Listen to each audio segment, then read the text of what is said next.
I know, it feels like clickbait. It's actually not, it's research. It was published in January 2022 in the journal Nutrients.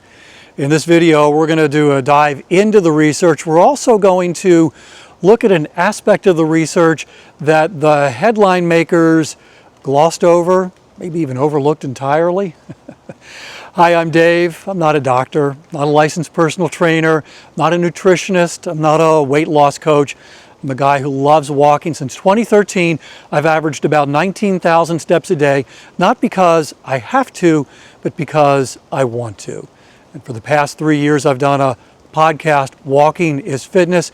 Every day there's a brand new 10-minute episode to encourage others to walk more and to sit less. And to make it more fun, I'm not in a studio sitting in a comfortable leather chair wearing headphones, imploring you to get out, take that walk. No, every episode is recorded while I'm out walking, whether it's hot, cold, rainy, windy, whatever the weather, I'm out walking. So essentially we're taking a walk together. And let's do that right now as we dive into this research that was published in January 2022 in the journal Nutrients. So this research involved women who were postmenopause, and the researchers asked women to commit to a walking program, 3 miles, 4 times a week for 30 weeks. And then they divided the women into 4 groups, those who walked fast and those who walked slow. The fast walkers were moving more than 4 miles an hour. And let me tell you, that's fast.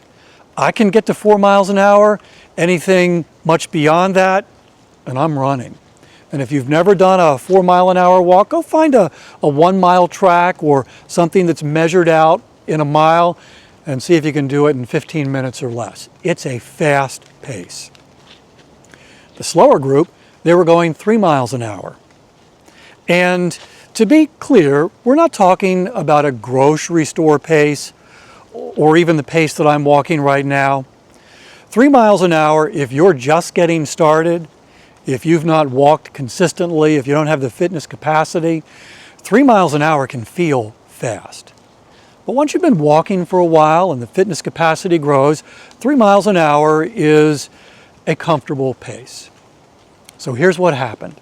At the end of 30 weeks, those who were doing the slower pace, 3 miles an hour, lost almost 3 times more fat than those who were walking at the faster pace. Precisely, it was 2.73 times more fat.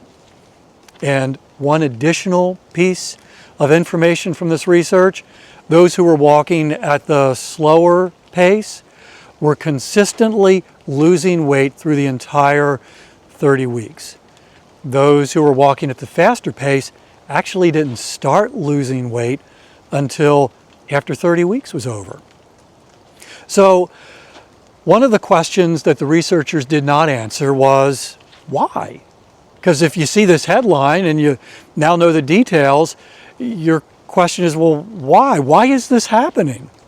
Well, I believe it has to do with the heart rate zones. And again, I'm not a doctor, not a licensed personal trainer. But our heart tends to be in one of 5 zones. Zone 1, we're pretty much not doing much of anything.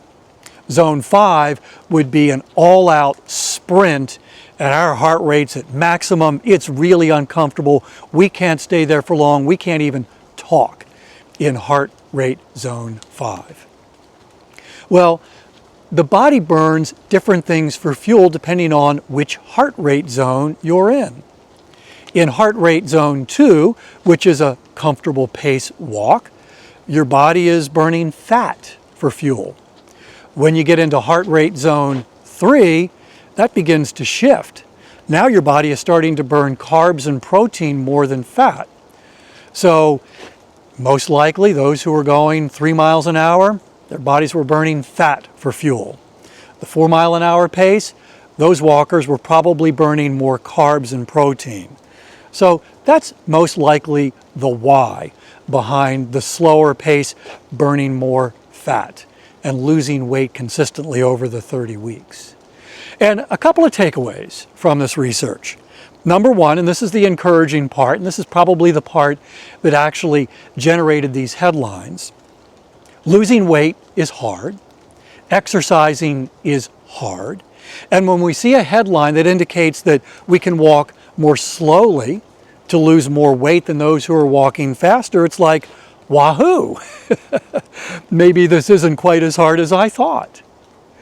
And so that's really encouraging. It's a reminder that if you're losing weight, and again, I'm not a weight loss coach or a doctor, if you're losing weight and you're combining nutrition with exercise, the exercise part doesn't have to be always this uncomfortable, fast-paced, lift more weight, no pain, no gain kind of an attitude. That a comfortable paced walk actually has benefits, and that's encouraging.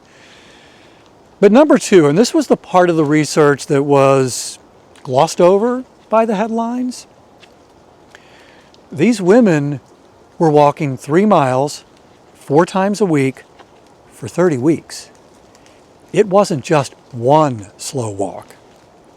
It wasn't even just 1 week of slow walking. We're talking 30 weeks of consistent walking. 3 miles, 4 times a week, at 3 miles an hour. I mean, that's hard. And that's the part that we go, oh yeah, right, of course. That's why losing weight is hard. That's why starting fitness is hard, and sticking with it is even harder. If you are watching this video and you're ready to make a change, you're curious, that's why you tapped on the title of this video, and you want to make a commitment to begin walking consistently, to start losing weight, to make walking part of your weight loss journey, I want to invite you to check out the podcast, Walking is Fitness. Every day, there's a brand new 10-minute episode. How you doing? Good. Beautiful, isn't it? It sure is. Every day, there's a brand new 10-minute episode. And again, I'm not in a studio encouraging you to get out and take the walk. Every episode is recorded while I'm out walking. The whole point is to help you start, create a fitness habit, a walking habit, and stick with it, because that's really the hard part. I've also got a free resource I'd love for you to have, 90 days to a walking habit that lasts. I know, 90 days, that's not clickbait. It sure would be great if it was 7 days to a fitness habit, a walking habit that lasts. Now I've got a mosquito. It sure would be great if it was 7 days to a walking habit that lasts, but habits are hard to build, even harder to sustain. 90 days is pretty much what you need. Actually, 66 days is what research tells us. So 90 days gives you a little bit of buffer, a little bit of margin to create that habit that lasts. You can do this.